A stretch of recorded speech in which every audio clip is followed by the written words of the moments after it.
Bom dia, minhas queridas e meus queridos. Tudo bem com vocês? Irmãs, irmãos em Cristo. É uma alegria sempre muito grande poder compartilhar com vocês um pouco daqueles estudos que nós fazemos. E este mês passado trabalhamos com o livro dos Salmos, vocês se lembram? Muitos professores passaram por aqui e agora estamos no mês do Natal. Que alegria, não é? Pois bem, eu espero que todas vocês estejam bem. É o meu desejo. Sejam bem-vindas, bem-vindos. Boa tarde, bom dia, boa noite, enfim. Normalmente o horário da escola dominical é bom dia, mas você sabe que esta aula, esse bate-papo e essa conversa fica guardada aí nos arquivos e você pode compartilhar a qualquer momento, ok? Muito bem. Qual é o nosso tema de hoje, hein? Puxa vida! Jesus, o Verbo encarnado. Jesus, o Verbo encarnado. Vocês sabem que eu, desde criança, eu sempre fui motivado a participar ativamente das celebrações do Natal. E não necessariamente por causa dos presentes, claro, né? Tinha aquela história, né, do presente de Natal, mas para nós, na nossa família, o Natal sempre teve um significado todo especial, realmente espiritualizado, lembrando que é a data mais comemorativa do ano, juntamente com a Páscoa, não é? E então nós sabemos que Natal é especial, então eu sempre fui motivado. Também não é para menos, né? Natal é a vinda do Messias prometido e a Páscoa é a nossa redenção por meio deste mesmo Messias que deu sua própria vida em nosso favor, assumindo todos os nossos pecados, nos dando a vida eterna e selando nossa aliança definitiva com o Deus Altíssimo. Não é? Pois bem, em espírito de gratidão a Deus por tão grande bênção a nós concedida, nós vamos orar ao Senhor neste momento para nos inspirarmos nesse tempo de reflexão sobre esse tema desse nosso encontro. Repetindo, Jesus, o Verbo encarnado. Vamos orar?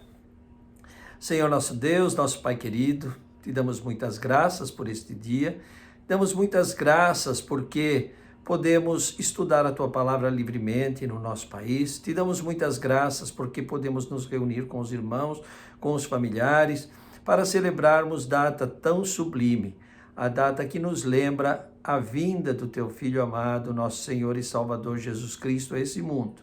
Obrigado, Senhor, por esse tempo de reflexão. Te pedimos para nos guardar de todo mal e nos orientar em tudo que viermos a falar e dizer, e que tudo aquilo que aqui for colocado seja realmente inspirado por Ti. Possamos aprender cada vez mais, juntamente com todas essas nossas queridas e queridos que compartilham conosco esse momento tão bonito. Obrigado, Senhor, porque nós te pedimos tudo isso no nome santo de Jesus, o Teu Filho amado, nosso Senhor e Salvador. Amém? Amém, minhas queridas e meus queridos. Vamos lá? Bom, primeiramente, eu quero dizer o seguinte, não é fácil estudar esse tema, como sempre, né? Sempre falamos isso, estudar a palavra de Deus requer bastante cuidado, bastante atenção e, sem dúvida nenhuma, pedindo sempre a inspiração do Espírito Santo, do Deus Espírito Santo, para que a gente se dirija corretamente e aprenda exatamente o que Ele quer de nós, né? E para nós, tá bem? Então, vamos fazer o seguinte, nós vamos ler o primeiro capítulo do Evangelho segundo João, tá? Nós vamos ler os 5 primeiros versículos e depois nós leremos do 10º versículo até o versículo de número 14. Se você quiser, aliás, eu acho recomendável, depois você deve fazer a leitura do capítulo inteiro. Mas, para essa nossa reflexão, eu penso que esse trecho é suficiente. Vamos lá? Acompanhe a leitura, então. No princípio era o Verbo, e o Verbo estava com Deus. E o Verbo era Deus.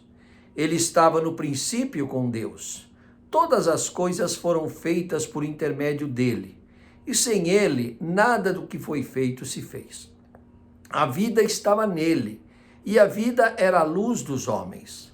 A luz resplandece nas trevas, e as trevas não prevaleceram contra ela. O Verbo estava no mundo. O mundo foi feito por intermédio dele, mas o mundo não o conheceu. Veio para o que era seu, e os seus não o receberam. Mas a todos quantos o receberam, deu-lhes o poder de serem feitos filhos de Deus, a saber, aos que creem no seu nome, os quais não nasceram do sangue, nem da vontade da carne, nem da vontade do homem, mas de Deus. E o Verbo se fez carne e habitou entre nós, cheio de graça e de verdade, e vimos a sua glória, glória como do unigênito do Pai. Vejam, essa versão da Bíblia é talvez a mais conhecida, né? A que mais utilizamos, pelo menos na nossa igreja. As Bíblias que estão disponíveis no templo estão nesta versão. É a versão conhecida como ARA, não é? A abreviação de Almeida Revista e Atualizada, que é publicada pela Sociedade Bíblica do Brasil, essa instituição tão maravilhosa também, tão importante para a nossa nação. Por isso, gente, eu quero refletir com vocês sobre esta passagem, uma passagem bastante complicada para quem ainda não entendeu a mensagem dela, tá? Vejam bem, para alguém que não é cristão, ou mesmo para alguém que é neófito, que está chegando agora na igreja, que nunca leu a Bíblia, ou se leu, não entendeu bem o todo dela, esse texto aparentemente não diz nada. Pensa um pouquinho. Vamos lembrar de novo, só os 5 primeiros versículos desse texto, tá bom? Vamos lembrar. Eu vou ler com vocês só os 5 primeiros agora, tá? Acompanhe novamente, ó, prestem atenção, veja o significado desse texto. No princípio era o Verbo, e o Verbo estava com Deus. E o Verbo era Deus. Ele estava no princípio com Deus. Todas as coisas foram feitas por intermédio dele, e sem ele, nada do que foi feito se fez. A vida estava nele, e a vida era a luz dos homens. A luz resplandece nas trevas, e as trevas não prevaleceram contra ela. O que é isto? Verbo se fez carne. É muito estranho, não é? Pois bem, então vamos pensar um pouco sobre esse texto e tentar entender não só o significado desta mensagem, que parece ser inclusive uma metáfora, mas saber qual é o significado de tudo isso para a nossa vida. Para facilitar um pouco, eu vou fazer a leitura desses mesmos 5 versículos. Olha que insistente, Ítalo. Nossa, hoje nós estamos fazendo muita leitura. Não, é isso mesmo. Só que agora eu vou refazer a leitura, mas numa nova versão da própria Bíblia, que é chamada Nova Tradução na Linguagem de Hoje. Vamos ver, olha, de novo, só os 5 primeiros versículos, tá bem? Olha lá agora. No começo, aquele que é a palavra já existia. Ele estava com Deus e era Deus. Desde o princípio, a palavra estava com Deus. Por meio da palavra, Deus fez todas as coisas e nada do que existe foi feito sem ela. A palavra era a fonte da vida e essa vida trouxe a luz para todas as pessoas. A luz brilha na escuridão e a escuridão não conseguiu apagá-la. Estão vendo?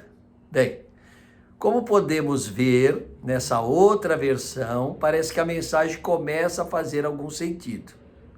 Mas mesmo assim, ainda não está muito clara. E nós vamos trabalhar em cima disso. Tá bem, meus irmãos e minhas irmãs? Para nós cristãos, nós sabemos, até pela nossa experiência, pelo nosso aprendizado ao longo de tantos estudos, que o verbo mencionado naquela primeira versão é sinônimo de palavra. Verbo e palavra têm o mesmo significado, tá bom? Bom, então já vamos começar. Verbo e palavra têm o mesmo significado. Por isso, no dia a dia, quando nos referimos, quando a gente se refere às diferentes linguagens, uma delas é chamada linguagem verbal. Quer dizer, é aquela linguagem com palavras, é aquela linguagem que pode ser escrita ou falada, não é a linguagem escrita ou oral, tá? E daí vieram as línguas, como o português, o inglês, o espanhol, o italiano, o japonês, enfim, todas as línguas.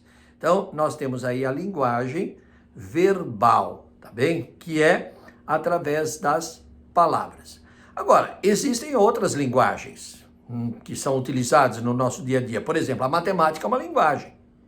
Por exemplo, a música é uma linguagem. As artes são linguagens, tá certo? Então, eu posso ter uma leitura de uma escultura, uma leitura de uma pintura, enfim. Nós temos aí diferentes linguagens. Nós estamos falando da linguagem verbal. Portanto, verbo aí é palavra. Então, nesse caso especial, verbo quer dizer palavra. Tá bem? Tá melhorando, não é? Bom, mas que verbo ou que palavra é esta que esse texto tão importante que nós lemos há pouco se refere e que quer dizer? Gente, olha que coisa linda, eu fico emocionado, vocês sabem, eu sou muito mole nessa hora, né? Verbo ou palavra nessa hora é o próprio Deus. O verbo é o próprio Deus. A palavra é o próprio Deus. E aí alguém poderia dizer, mas de onde você tirou isso, Ítalo? De onde nós chegamos? De onde você chegou a essa conclusão?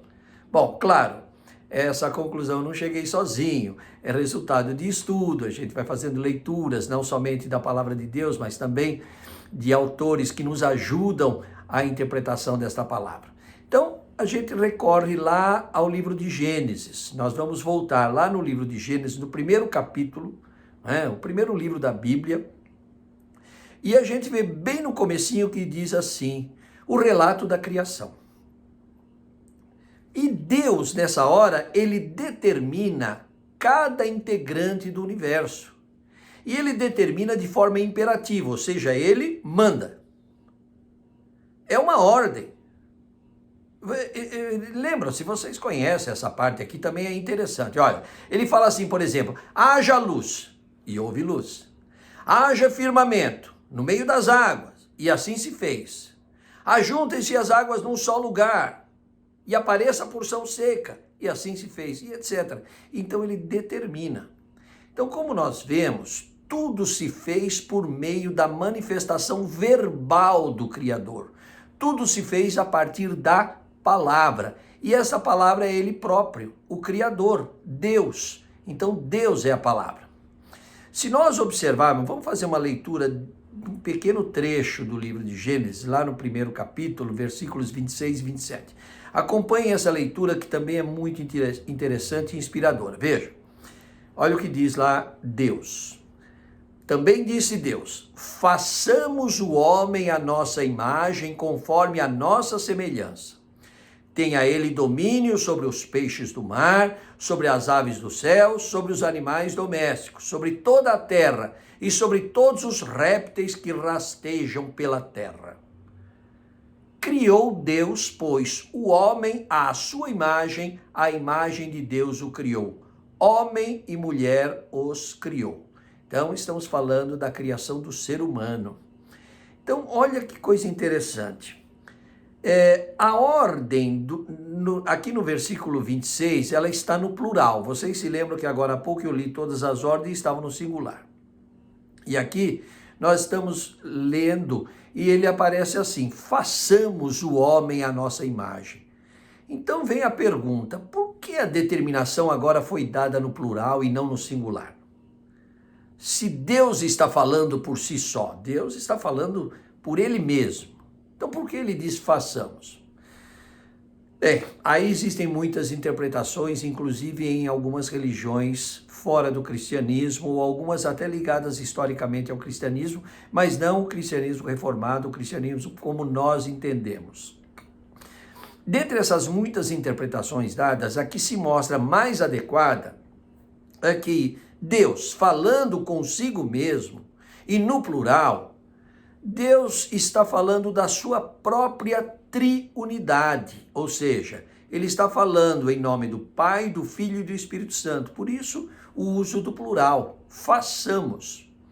Então, o evangelista João, ele afirma que Jesus, como Deus, é a própria palavra, o próprio verbo, concluindo-se, portanto, que sendo ele a palavra e vindo a este mundo na forma de homem, na forma de ser humano, como nós, em carne e osso, João afirma, o verbo ou a palavra se fez carne. Daí a expressão verbo encarnado. Ficou claro? Espero que você tenha entendido isso. Eu penso que isso ficou bem claro. Para mim, pelo menos, ficou bem claro. Por isso que eu estou tentando comunicar para vocês aquilo que eu mesmo entendi. Bom, então parece que essa primeira parte deve ter ficado razoável, no mínimo, né? Mas vem uma outra parte que eu penso ser mais complicada ainda que essa. E por quê? Porque se esta explicação decorre de uma semântica diacrônica, é uma questão semântica, diacrônica porque está fora do nosso tempo, a outra diz respeito à nossa edificação espiritual. E qual é essa segunda indagação? É a seguinte, por que Deus se fez carne? Então veja, o verbo se fez carne. Ótimo. Tá claro? Entendemos. Agora, por que Deus fez isso? Para tentar responder a essa pergunta, nós vamos retomar agora os outros 5 versos do texto que nós lemos lá no começo. Nós leremos do 10º ao versículo 14. Vamos ler? Para lembrar, não é? O verbo estava no mundo, o mundo foi feito por intermédio dele, mas o mundo não o conheceu. Veio para o que era seu, e os seus não o receberam. Mas a todos quantos o receberam, deu-lhes o poder de serem feitos filhos de Deus. A saber, aos que creem no seu nome, os quais não nasceram do sangue, nem da vontade da carne, nem da vontade do homem, mas de Deus. E o verbo se fez carne e habitou entre nós, cheio de graça e de verdade, e vimos a sua glória, glória como do unigênito do Pai. Tá bom? Bom, paciência, calma. Agora nós vamos fazer a mesma leitura na nova tradução, na linguagem de hoje. Olha só. A palavra estava no mundo, e por meio dela Deus fez o mundo, mas o mundo não o conheceu. Aquele que é a palavra veio para o seu próprio país, mas o seu povo não o recebeu. Porém, alguns creram nele e o receberam. E a estes ele deu o direito de se tornarem filhos de Deus. Eles não se tornaram filhos de Deus pelos meios naturais, isto é, não nasceram como nascem os filhos de um pai humano. O próprio Deus é quem foi o pai deles.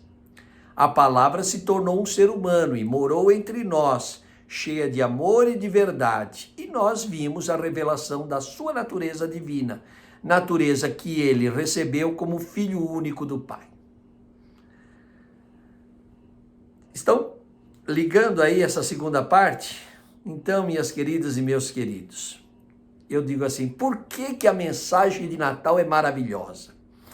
Por que o Natal me encanta?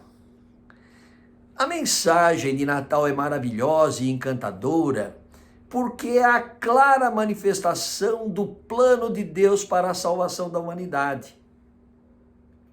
E essa outra parte do texto que nós acabamos de ler traz um resumo desse plano de Deus, mostrando a importância da vinda do Messias e, portanto, do Natal. A humanidade, quando teve a oportunidade de decidir, porque ele havia sido dado, na época, o livre-arbítrio, ou seja, eles podiam decidir, Adão e Eva, eles acabaram por escolher o caminho do pecado. E com isso se perdeu essa prerrogativa, se perdeu essa liberdade da ação com Deus. Mas Deus, pela sua infinita bondade e misericórdia, traçou um plano, já tinha traçado um plano para o seu povo. E desde a nação hebraica, até para os chamados gentios. Então esse plano está nas mãos de Deus antes da fundação do mundo. É o plano da salvação. Então o Natal é o sinal de Deus para o complemento desse seu plano. Vamos pegar só agora do versículo 11 ao 13, desse mesmo trecho. Vejam lá aquilo que eu estou dizendo. Aquele que é a palavra veio para o seu próprio país, mas o seu povo não o recebeu. Quem era este povo? O povo hebraico. Então Deus, que fez uma aliança com o povo dele, com o seu povo, o povo de Israel, eles não cumpriram esta aliança. E quando Jesus veio para redimir o ser humano, o povo de Deus da época, os hebreus, não é? Eles não receberam a Jesus. Então veja o versículo 11. Aquele que é a palavra veio para o seu próprio país, mas o seu povo não o recebeu. Mas alguns creram nele e o receberam. Quem eram esses que creram e que não eram hebreus? Aqueles que nós chamamos de gentios. E a este povo que creu nele, ele deu o direito de se tornarem filhos de Deus. Versículo 12, estão vendo? No versículo 13, ele diz o quê? O evangelista João. Eles não se tornaram filhos de Deus pelos meios naturais. Quer dizer, eles não nasceram como nascem os filhos de um pai humano. Mas o próprio Deus é que foi pai deles.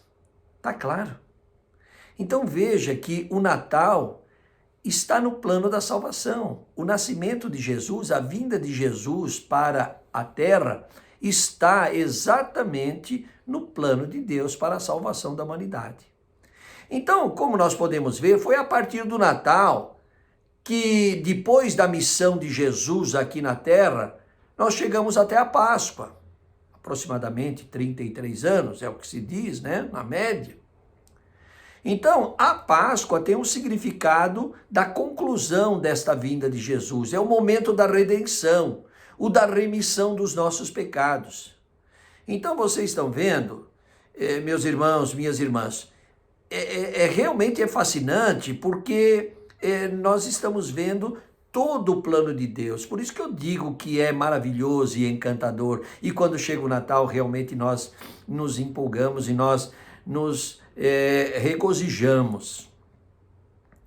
Vamos lembrar um pouquinho das profecias lá do Antigo Testamento, as profecias, por exemplo, do profeta Isaías e do profeta Miqueias. Eu trago aqui alguns trechos para lermos juntos, para a gente recordar. Vamos ler Isaías, capítulo 7 e versículo 14.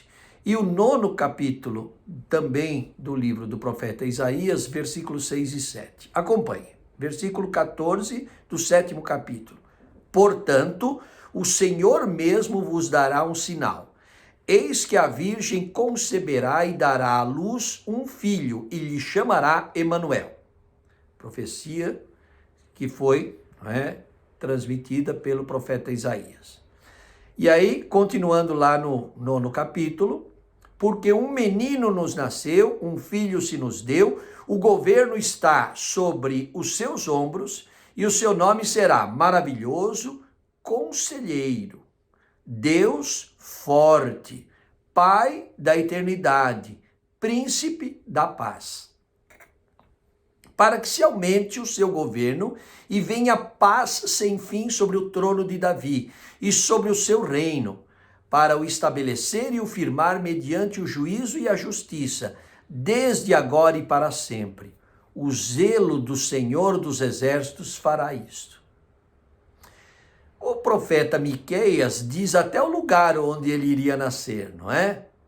E Tu, Belém Efrata, vamos ler? Miqueias, capítulo 5, versículos do 2º ao 4º versículos, tá bem? Olha lá, 2º ao 4º versículo do 5º capítulo do profeta Miqueias.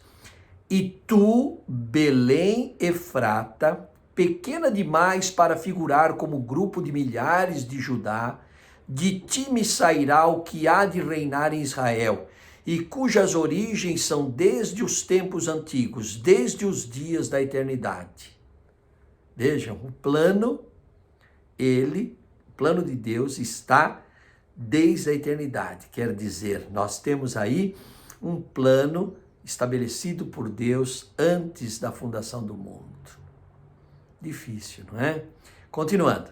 Portanto, o Senhor os entregará até ao tempo em que aqui está em dores tiver dado à luz. Então, o restante de seus irmãos voltará aos filhos de Israel. Ele se manterá firme e apacentará o povo na força do Senhor, na majestade do nome do Senhor, seu Deus. E eles habitarão seguros, porque agora será ele engrandecido até aos confins da terra. Então, minhas irmãs e meus irmãos, nesse contexto, algumas pessoas poderiam argumentar. Se Deus se fez carne, quer dizer, se Jesus veio à terra para cumprir estas profecias, é mais ou menos um jogo de cartas marcadas. Quer dizer, alguém poderia dizer assim, Jesus veio ao mundo exatamente para cumprir as profecias. Não é bem assim, né? Não é bem assim, porque eu estaria fazendo uma leitura reducionista do texto profético e daquilo que aconteceu com a vinda de Jesus. E aniquilaria todo o conceito da onipotência de Deus. Cadê a onipotência de Deus? Da providência de Deus e do próprio plano da salvação, o plano de salvação para a humanidade, por meio dessa nova e eterna aliança que Jesus veio firmar. Então eu não posso pensar assim, não, Jesus veio para cumprir a profecia e não. Quer dizer, a profecia aconteceu, Jesus cumpriu a profecia, e só que é muito mais do que isso. Jesus veio para nos redimir, Jesus veio para nos tornar filhos dele, porque nós não éramos do povo primitivo, nós não éramos do povo de Israel, nós não éramos daquele povo chamado povo de Deus. E aí, o povo de Deus da época não recebeu a Jesus, e Jesus, então, nos colocou nesse benefício também da salvação. Então, eu considero oportuno nesse momento lembrar as palavras do apóstolo Paulo, quando ele escreveu a Timóteo, lá na 2ª carta. Vejam bem, 2ª carta de Paulo a Timóteo, nós leremos no 3º capítulo, versículo 16 e 17. Acompanhe. Toda a escritura é inspirada por Deus e útil para o ensino, para a repreensão, para a correção, para a educação na justiça, a fim de que o homem de Deus seja perfeito e perfeitamente habilitado para toda boa obra. Então vocês estão percebendo que eu tenho que crer na palavra de Deus. Por quê? Porque ela é inspirada por Deus e é útil para o ensino. Então o que eu posso concluir nessa nossa reflexão sobre esse tema que nós estamos falando, Jesus, o Verbo encarnado? Ora, nós podemos entender o quê? Que só Jesus Cristo salva. Não existe outro caminho para a salvação do ser humano senão Jesus. E essa salvação não vem pelo nosso esforço, e muito menos pelos nossos méritos. A salvação é um dom de Deus, que nos é dada pela graça do próprio Deus. Estão percebendo?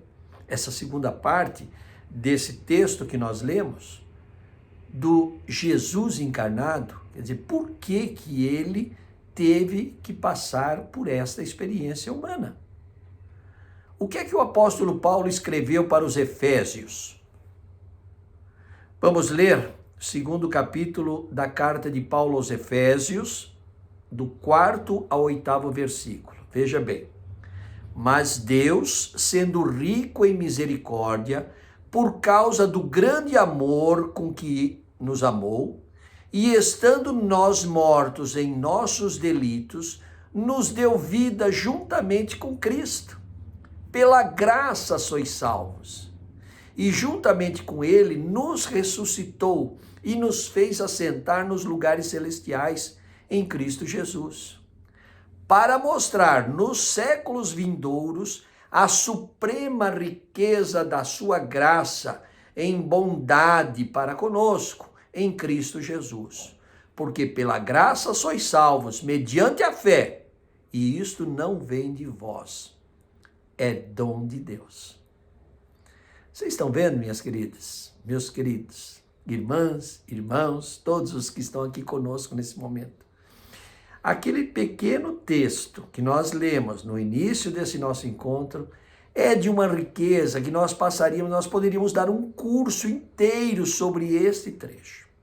Claro, essa nossa reflexão de hoje, ela nos limita pelo tempo também. Mas eu quero que você, com isto, refaça essas leituras e, se possível, refaça a leitura do capítulo inteiro para que você tenha aquela sequência. Mas eu entendo que Jesus é a palavra encarnada. Jesus é o próprio Deus feito homem. E por que ele veio para o nosso meio, para este mundo? Para nos dar a vida eterna. Está lá, é o plano da salvação.